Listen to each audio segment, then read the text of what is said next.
Сәлем достар, каналға қош келдіңіздер. Каналда мен қазақша кітаптармен де бөлісіп тұрамын. Қазақ тілі каналын қолдап кетулеріңізді сұраймын. Тау бөктері тұтасқан жабайы алма болатын.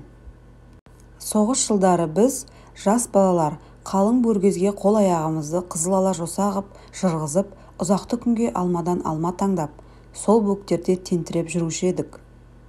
Қышқылтым ақ алма тістегеніңде мұз шайнағандай қаршылдайтын. Сәлден кейін тісті қамап қалатында зарғақтырып бастырмай тастайтын. Сонда да жейтінбіз. Тапшылықта қабысқан қарынды алмамен болса да тістелеп жуату керек. Ішіміз көгеріп, ауырсына ыңқылдап жататын кезіміз де көп еді. Қоңыр самал соғатын, ит мұрын, қарақат, бөргездердің неше алуан иісі аңқитын. Бірақ ақ алманың, жабайы алманың қымыз иісі бәрінен де ерекше еді. Қай жағыңа қарасаң да бұтақтары сынып кетердей боп иіліп, көзді арбаған ақ алма сықасып тұратын. Тістеріміз жарқырап қашыр-қашыр шайнайтынбыз. Кешке қарай өрістен қайтқан малмен бірге, алма толы бір-бір дорба қоржындарымызды арқалап, бізде ауылға бет алатынбыз. Ауылдың желке тұсына жеткенде, жолымыздағы көлденең тұрған жалғыз түп үлкен алып алма ағашты айналып өтеміз. Ірі ақ алмалары жерге түсіп төгіліп жатады, бірақ біз оған жолай алмаймыз. Өйткені бұралқы қарағаншық соның түбіндегі үңгірді мекендеп алған. Жылда күшіктейді де бізді мүлде маңайлатпайды. Жақындап кетсек ақ үңгір түбінен тістері сақылдап, ырылдап зәре құтымызды қашырады. Қарақаншық жайында балалардың арасында рас өтірігі аралас толып жатқан аңыз әңгімелер де бар. Кейде бірімізден біріміз білгішініп асып түсу үшін сол әңгімелерді жарыса айтатынбыз. Қарағаншықтың анасы қыран бүркіт пен құмай таздан туған жүйілқиын тұйғын екен. Кезінде бұл төңіректе жортқан төрт аяқты аңнан аң қоймапты. Қолтығында қанаты болған көрінеді. Ал одан туған қарағаншықта соғысқа дейін атағы жер жарған тазы екен. Иесі бәсен соғысқа аттанып, әйелі Жайдар көрші аудандағы төркіндеріне көшіп кеткен соң, Қарақаншық далада қаңғып қалып қойған. Жайдар өзімен бірге әкетпек боп қаншама әуреге түскенімен Қарақаншық жат жерге баспай қойыпты. Тіпті бір жолы Жайдар әдейілеп іздеп кеп қаңғып жүрген. Қарақаншықты шақырып ап, алдына ыстық тамақ құйып, мойнынан құшақтай отырып жылап, кәдімгі адаммен сөйлескендей оған: "Мұның не Көкінай-ау, менен неге қашасың? Не жаманшылығымды көрдің? Әлде көшкеніме қарсымысың? Бәсенім аман-есен қайтқан соң, әлі қайтып келеміз ғой бұл жаққа. Оған дейін бір жерде болайықта" деп назын айтыпты. Сөйтіп, жіппен байлап жетектеп әкетіпті.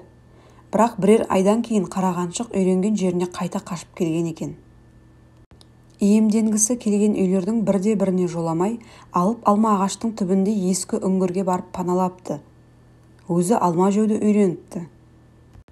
Жылда жазда күшіктейді де, күшіктері бауырын көтерген кезде ауылдың үлкендері жиналып келіп, Қарақаншықты бір шетке жасқап тастап, алдына ас құяды да өздері бір-бір күшіктен үлесіп алып кетеді. Сөйтіп, айналасы 2-3 жылдың ішінде ауылдағы иттердің тең жарымы Қарақаншықтың тұқымы боп кетті. Ит жайын жақсы білетін байдалы шал айтыпты деген бір сөз бар. Осы Қарақаншықтың көп күшіктерінің ішінен біреу ғана тұқымына тартып құмай боп тууы тиіс. Ал күшік дұрыс қолға тап келсе, жортқан аңды құр жібермейтін нағыз желқұйынның өзі болмақ. Біз алып алма ағаштың түбінен әрі-бері өткен сайын, "Көкінай, Көкінай, ка-ка" деп Қарақаншықтың шын атын атап шақырамыз. Кейде ол үңгірден шығып, тұмсығын көтеріп, біз жақтан жеткен әуені иіскеп қойып, құйрығын бұлғаңдатады. Ал кейде үңгірден тұмсығын бір қылт еткізеді де қайтып көрінбей қояды. Бірде Қарақаншық 3 күн қатарынан мүлде көрінген жоқ. Із-түзсіз жоғалды. Біз балалар көкінайлап алма ағаштың түбінде қаншама шуылдасып шақырғанымызбен үңгір жақтан еш дыбыс болмады.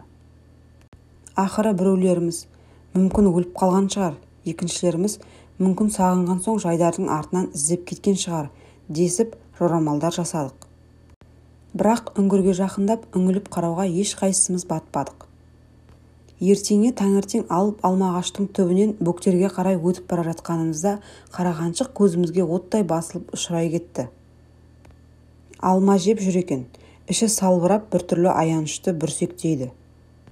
Әй, әне қараңдар қараған шықты. Ой, байғұсай, тірі екен-ау. Көкінай, көкінай, кә. Бұл жолы қарағаншық дағдысынша әуені искеп құйрығын бұлғаңдатқан жоқ. Тістерін ақситып, сақ-сақ еткізіп ырылдап қойды. Ашулы тәрізді.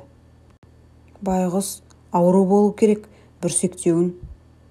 Жоқ, көрмейсің бе қарнын, емшектерінің салақтауын. Осы дәуде болса күшіктеген сияқты. Расей, күшіктеген. Ура, қарағаншық күшіктепті.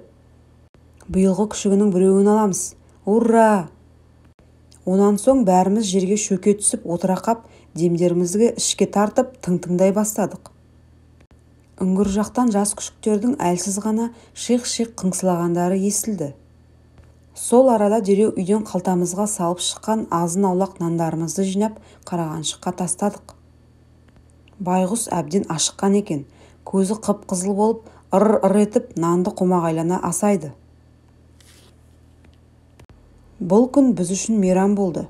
Төскейде алма теріп жүріп айтатын екі әңгімеміздің бірі қарағаншықтың төңірегінде. Соның соғыстан бұрынғы ел аузына тараған алғырлық даңқы жайлы, әрқайсымыздың үйіміздегі оның күшіктері туралы, олардың анасына тартқан кейбір ерек қылықтары туралы айтып таусалмаймыз. Бірімізден біріміз асып түскіміз келеді. Байдалы шал айтқан құмайы күшігі меніңше осы жолы туған болу керек, дейді Сыпатай деген бала білгішсініп. Өйткені 3 күн бойы көрінбей жатып күшіктеуі тегін емес. Ендеше мен өзім осы жолғы күшіктерінің ішінен таңдап алам. Мен де осы жолғы күшігінен алам. Онда естеріңде болсын, құмайы болатын күшік өте нәзік, әлсіз боп туатын көрінеді. Ой, сен де соғады екенсің. Мен соғып тұрғам жоқ, со байдалы шалдың айтқаны. Өйткені күшік нәзік әлсіз болса, кейін желқуын болуы оп-оңай. Ойыстып, дуылдасып жүріп, кештің қалай түскенінде аңғармаппыз. Дорба қоржындарымызды арқалап ауылға қайттық. Дәл алып алмағашқа таянғанымызда алдымыздан шаң-шұң айқай, қыз баланың зар қағып жылағаны естілді. Жүгіре басып бәріміз жотаға көтерілдік. Алып алмағаштың түбінде қолында көк шыбығы бар Сыпатайдың апасы Бүбітай Тоштан деген жетім қызды шырылдатып қуып жүр екен. Тоштан біздерден бірер жас үлкен тұлдыр жетім қыз. Шешесі жағынан ағайындас болған соң Бүбітай оны қолына кіргізіп алған еді. Ертеден кешке дейін үй шаруасын істететін. Міне сол Тоштан қолында күрегі бар, зар еңіреп қашып жылап жүр. Апатай-ай, апатай, басқа не айтсаңыз да істейін, бірақ мұныңызды істей алмаймын, апатай. Обал ғой, апатай, деп жылайды. Мен саған көм деймін, жаман қар. Сүтті ішкізген, нанды жегізген сенсің, енді көм кәне.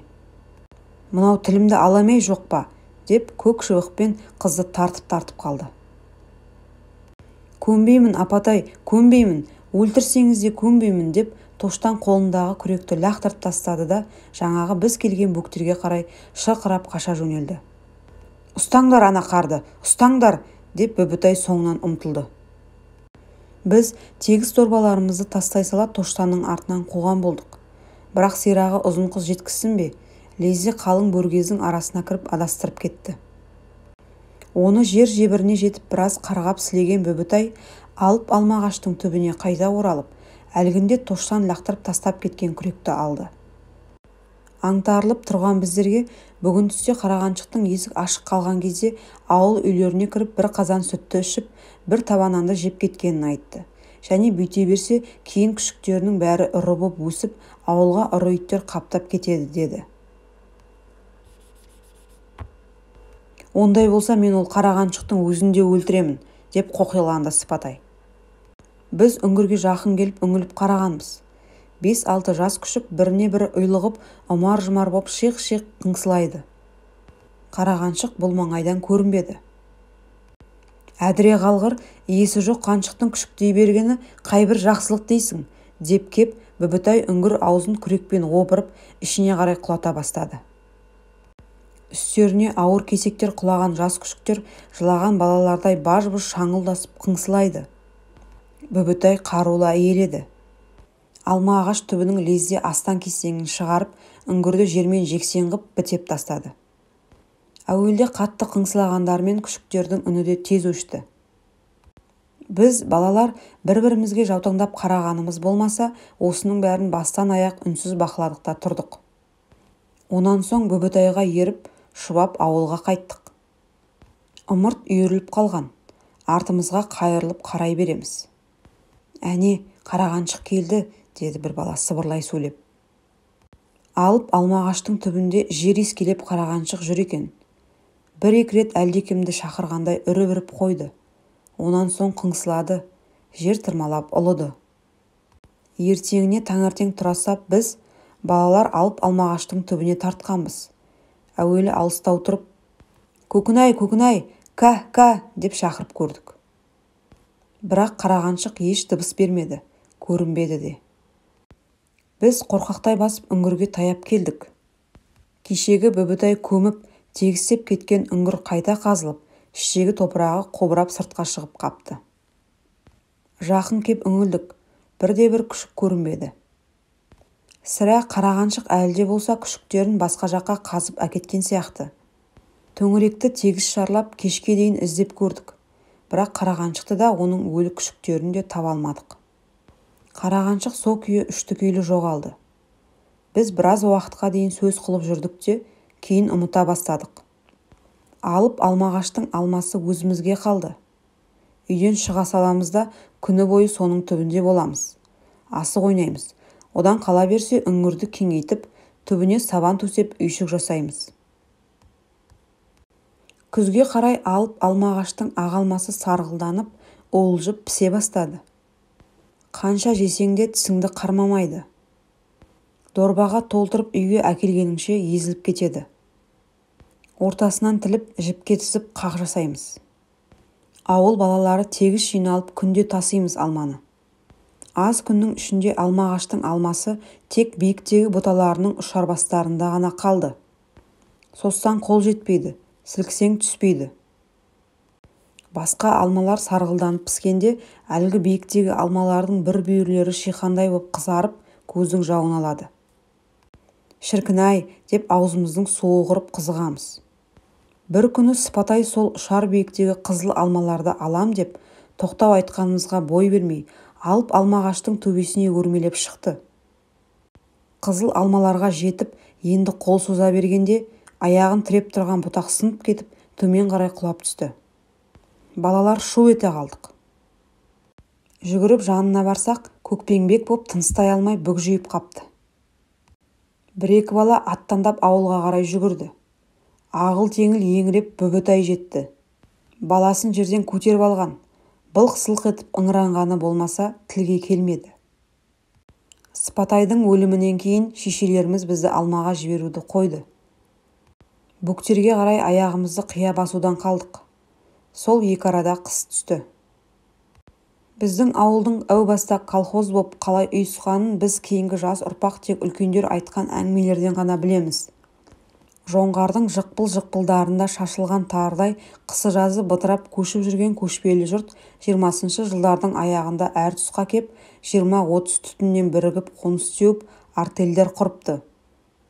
Сөйтіп отырықшылыққа айналған. Онан колхоз болған.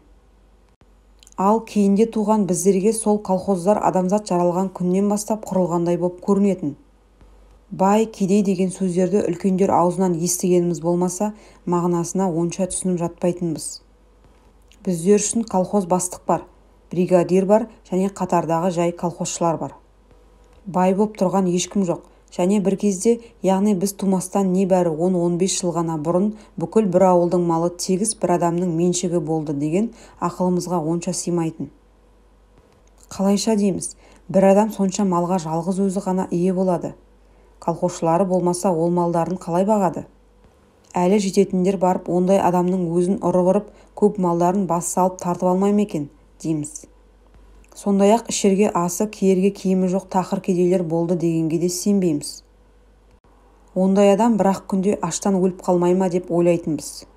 Әйтеуір қалай болған күнде де біздер үшін өзіміз тумастан бұрынғы өткен өмір ертеңі аңыз болып қана көрінетін. Ал біздің ауылдың өткені аңыз әңгімелері өте көп еді. Кейде соның қайсысының расында болғанын, қайсысының ойдан шығарылғанын айыру қиын болатын. Біздер үшін оның бәрі де қызғылықты қымбат еді. Елтін отырып тыңдайтынбыз. Біздің ауыл Алмалы деп аталады. Өйткені жердің атын жабайы алма сыңсып өскен тау бөктерін солай деп атайды. Колхоз ұйысқанға дейін бұл тауда жабайы алманы қорек етіп аю өріп жүреді екен. Сондықтан болар кейбір үлкендер күні бүгінге дейін жабайы алманы аю алма деп атайды. Ол кезде алма жегісі келгендер жүйрік атпен кеп алманы ат үстінде тұрып жинайды екен. Егер адамның алманы үзіп жатқанын бір аю көріп қалса, қазандай тасты көтеріп ап ақырын қуатын көрінеді. Сонда бүкіл Алмалы бойының аюлары тегіс үн қосып, біздің алмамызда адамзаттың не қақысы бар десіп долданысып, жер-көкті азан-қазан етіп, тентіретіп жібереді екен. Әжеміз осы әңгімені айтып отырған кезде біздердің зәреміз ұшушы еді. Бір қызығы, біз туған кезде сол өріп жүрген аюлардан ізде қалмапты. Ол кезден қалған бір ғана белгі әлгі алып алмағаштың түбіндегі үңгір ғана. Оны аюлардың патшасы мекендепті. Екі адамның құшағы әзер жететін кәрі алма ағаш о баста киелі саналған көрінеді. Ары өткен, бері өткен көшпелі ел әлгі киелі ағашқа қызыл байлап, яки теңге тағып өтетін бопты. Ал аюлардың патшасы сол ғұрыпты түсініп, ондай адамға тимейді екен. Ол алма ағаштың түбінен өткендерінде ең болмаса шүберек іліп кетіп жүріңдер, деп қоятын әжеміз. Ту, әже, соған да сенесіз бе? Киелі түгі де жоқ, дейтін сондайда Нәзира әпкем. Тек әрі, тіліңді кесейін бе осы, деп әжем зекіп тастайтын. Әжеміз діншіл адам. Ертелі кеш аузынан алласын тастамайды. 5 уақыт намаз оқиды. Ең соңында ылғи күбірлей сөйлеп, жаратқан, ондағысына онда, мұндағысына мұнда бір өзің медет бола көр, деп қоятын. Онан соң жапырлай қарап тұрған бізге, о жаман түгелер, кәне алақандарыңды жайып көкемізді аман қыла көр деп жақсы тілеу тілеңдер, деп бұйыратын. Біз жапа-тармағай қолымызды жайып, көкемді аман қыла көр, көкемді аман қыла көр, деп әлденеше қайталап тілеу тілейтінбіз. Сүмірейе қалған түрлеріміз күлкілі болу керек. Үй шаруасын істеп жүрген Нәзира әпкем шыдай алмай мырс ете беретінде зытып далаға кететін. Осыған бірдеңе көрінетін шығар. Өй пәтуасыз неме, деп әжем оның соңынан күйіп пісіп қалатын. Тегінде әжем мен Нәзира әпкем екеуінің арасында ымыраға келмес алшақтық болушы еді. Әпкем әжемнің әрекеттерінің бәріне, әсіресе діншілдігіне күле қарайтында, соны сезіп қалатын әжем оған күйіп пісіп ыза болатын. Нәзира әпкем соғыс басталардың алдында аудан орталығында оқып, 7-ші класты бітірген. Онан әрі оққан жоқ. Көкем әскерге кетісімен апама қолғабыс етем, 4 ұсақ баламен әжемді асырауға жәрдем етем деп үйде қалды. Қысы жазы апамен бірге жүріп колхоз жұмысын істейді. Осыдан 3 жыл бұрын ілмеген апарық қыз еді, бүгінде қол-аяғы балғадай бойжеткен болды. Көрші қолаң кемпір-шалдың бәрі, па шіркін, қыз өссе Нәзирадай боп өссін, бір үйдің ер азаматын жоқтатпас, деп тамсанады. Сондайда араға әжем келігеді. Осы жұрт сұқтанбаса жүре алмайды-ау деймін түге. Қызымды ауыртасыңдар, тіфәйдеңдер дейді. Онан соң үйге кіріп қазандықтың күйесін саусағына жағып қайта шығады. Әй Нәзира, бері келші. Немене әже? Бері кел. Аңқалақтап жүгіріп келген Нәзира әпкем. Я, не айтасыз, дейді әжемнің неге шақырғанын біле тұра. Еңкейші бері, құлағыңа бірдеңе айтайын. Нәзира әпкем еңкейген кезде әжем саусағындағы күйені оның бір жақ шекесіне болар-болмас жағып қояды. Болды, бара ғой. Ту, әжей, осыған бола жұмысымнан бөліп, маған ешкімнің көзі де тілі де тимейді. Тәйт әрі, күпір сөйлеме. Балалық шақтан әсіресе мықтап жадымда қалғаны, көктемге қарайғы апам мен Нәзира әпкемнің жұмыстан шаршап, титықтап қайтқан кейіптері. Күн ұзын соқамен жер жыртып, қара суықта өңдері қап-қара боп тотығып, шаң топыраққа батып, әбден қалжырап қайтатын. Апамның белінің шойырылмасы бар еді. Сол жанына бататын болса керек, қабағы кіржиіп күйзелген кескінмен өзін салқын ұстайтын. Қарсы алдынан жаутаңдап өре түрілгенімізге де ешқайсымызға түс жылтып еркелетпейтін. ләм-мим деместен тас қып байлап алған белін шешетінде пештің іргесіне барып қашан белінің сырқырағаны басылғанша қозғалмай отыратын да қоятын. Сонан кейін ғана божылдай қайнаған шәугімді алдына алып, маңдайы терши түсіп, тұз қосып, ақ су шай ішуге кірісетін. Төсек салып жатар алдында апам мен Нәзира әпкем екеуі қол диірменді орталарына алып, ертең пісіретін нан үшін ұн тартуға кіріседі. Біз ұсақ балалар тауықтың балапандарынша шүпірлеп кеп әжеміздің бауырына кіреміз. Бізді ұйықтату үшін әжеміз ұзақ ертегі бастайды. Үйдің іші ала көлеңке. Жалп-жұлп етіп сығырайып жанған май шамның жарығы қуыс-қуысқа жете бермейді. Ірге жақтар күңгірт тартып зәремізді ұшырады. Әжемізге қарай тығыла түсеміз. Әже, бері қарап жатшы, әже, мен жаққа қарашы, деп ор тұстан тартқылап қоямыз. Апам мен Нәзира әпкем екеуінің әңгімелері өздерінше, қол диірменді бір қалыпты баяу ғана айналдыра отырып, колхоздың жұмысы жайлы, соғыс жайлы екеу ара күңкілдеп сөз етеді. Ол екеуінің әңгімелері бізге онша қызықты емес. Кейде әжеміз айтып жатқан ертегісін үзіп тастап, «Тұқымды сеуіп болдыңдар ма?» деп сұрайды апамнан. «Жоқ, кіші Ақбелге ертең түсеміз, сонымен боламыз», дейді апам даусын көтере үн қатып. «Тездетсеңдерші, топырақ құрғап кетпесін. Адам жетіспей жатыр емес пе?» Жаратқан бір Алла. Кіші Ақбелге биыл не себетін едіңдер? Тары. Жөн. Ол жерге тары жақсы өседі. Баяғыда Жәпіш деген жатақ сол кіші Ақбелге бір қап тары сеуіп, 20-30 қап қып жинап алатын. Мұнан әрі әжеміз ертегісін қайта жалғастырып әкететін. Кейде әжеміз апам мен Нәзира әпкемнің әңгімелеріне құлағын түріп тына қалатын. «Сонан кейін не болды, әже? Әрі қарай айтсаңшы», деп біз әр бүйірден қыңқылдай бастаймыз. «Жо, түге, қоя тұрыңдаршы, сөз тыңдайын». Өздерінің әңгімелерін әжемнің де тыңдап жатқанын білген Нәзира әпкем мұнан әрі есірте сөйлейді. «Бүгінгі келген газетте біздің әскерлер Украинаның екі үлкен қаласын жаудан азат етті деп жазыпты. Дұшпанның қаншама әскерін, соғыс құралдарын, техникасын жойған көрінеді. Кескілескен ұрыс дейді». Алла, өзің жар бола көр. Әлгі көкеңдер қай жағында жүрген көрінеді? Көкем солтүстік батыс майданда ғой. Әйтеуір әлгі кескілескен жерден аулақ болсында, сөйдеп жазсаңдаршы. Осы кезде көшеден аттандаған әйел даусы шығып, ауыл үйдің арасы шаң-шұң болды да кетті. Ойбай, тағы не боп қалды? Тағы қай сорлының үйіне жаманат келді? Нәзира-ау, жүгір, деді әжем басын көтеріп. Нәзира әпкем атып далаға кетті. Апам диірмен тасты төңкеріп, тартылған үнді жинап тегешке салып, үсті басын қаққыштай бастады. Әлгінде кешкісін ғана ауыл советте болғанымда ешқандай жаманат хабар жоқ сияқты еді ғой, деп қояды. Сәлден соң Нәзира әпкем қайтып оралды. Көзі бағжаңдап ентігін баса алмайды. «Бүбітай жынданыпты», деді. «Тек әрі, не дейді?» деді әжем мен апам қосарлана тіксініп. «Рас, жаңа кешкісін өрістен қайтқан сиырын сауыпты да, сүтін астауға құйып, есігінің алдына шығарып қойып, онан соң өзі соған қарап мөлиіп отырған. Мұның не десе пісіріп отырмын депті. Сөйтіпті де аттандап жылап, өзінің бетін өзі тырнай бастапты. Астапыралла, деп көкірегін ұстаған әжем күбірлеп дұға оқыды. Айтып ем ғой, Көкінайдың қарғысы жібермес деп, айтып ем ғой.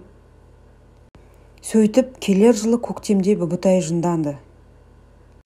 Ертеден қара кешке дейін есігінің алдына шығып отырып алады да зарлап өлең айтады. Жылайды, күйеуінің баласының аттарын атап аттандап дауыс салады. Өзі қара қайыстай боп қатып семіп, түрі адам шошырлық күйге түсті.